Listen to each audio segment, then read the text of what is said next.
All right, guys, I do have a Thursday editorial for you. You may hear my cat over here squeaking and my coffee pot. But I have an editorial for you this morning out of Aurora, Colorado. Now, I have another one for you later today. It's going to be about Breonna Taylor. But before we even get to the Aurora, Colorado one here, let's deal with the elephant in the room. Now, Derek Chauvin, who's the police officer that's being charged with the killing of George Floyd, as you all know, the news is that he's out on, he got out on his $1 million bail. So he's out on bail. We knew that was going to happen. I mean, eventually he was going to be released. His court date is set for March of next year. But again, he's posted bail. He's out. Do you notice how long it took Derek Chauvin to post that to get out?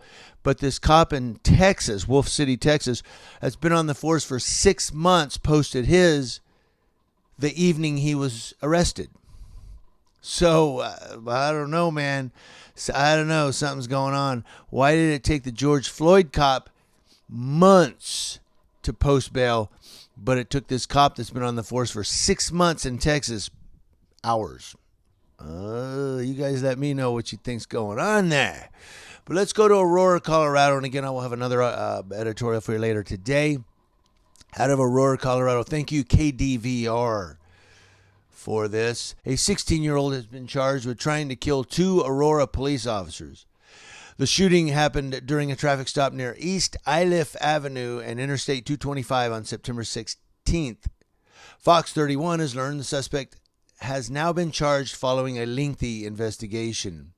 From the beginning, sources have told Deborah Takahara that the officers were clearly targeted.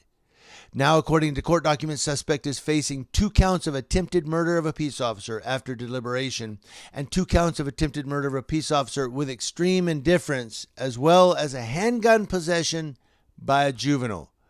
The 2 officers were not hit.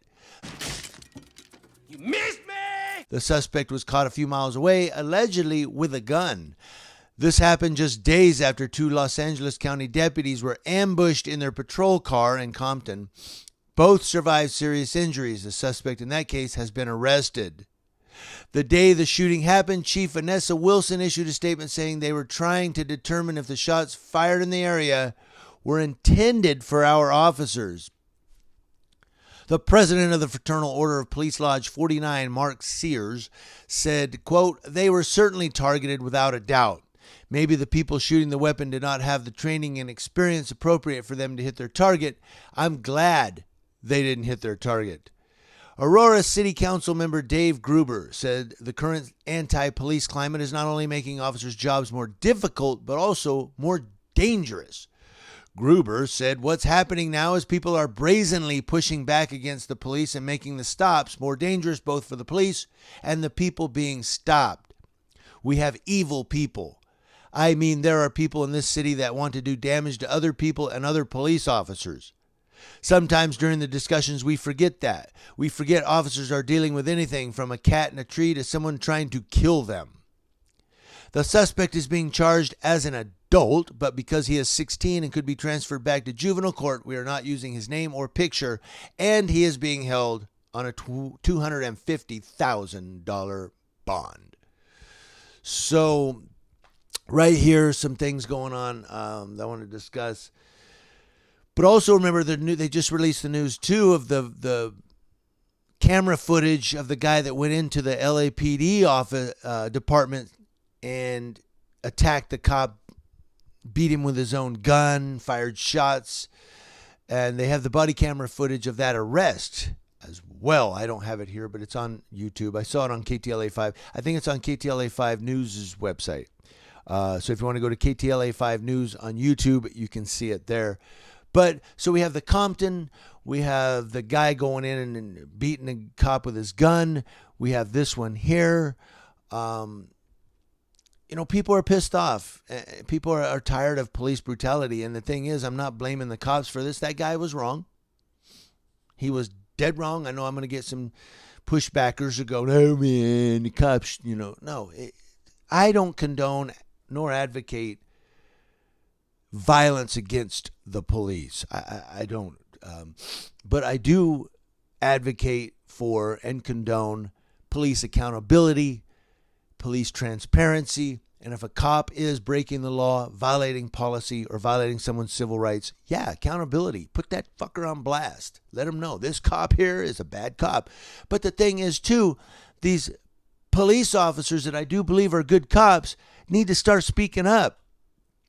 When you see your fellow officer do something wrong, you always say, see something, say something. That's the police motto. Hey, if you guys see something, call our dispatch and say something. But when you see something like a fellow cop doing something wrong, you don't say something. You don't say anything. You say nothing.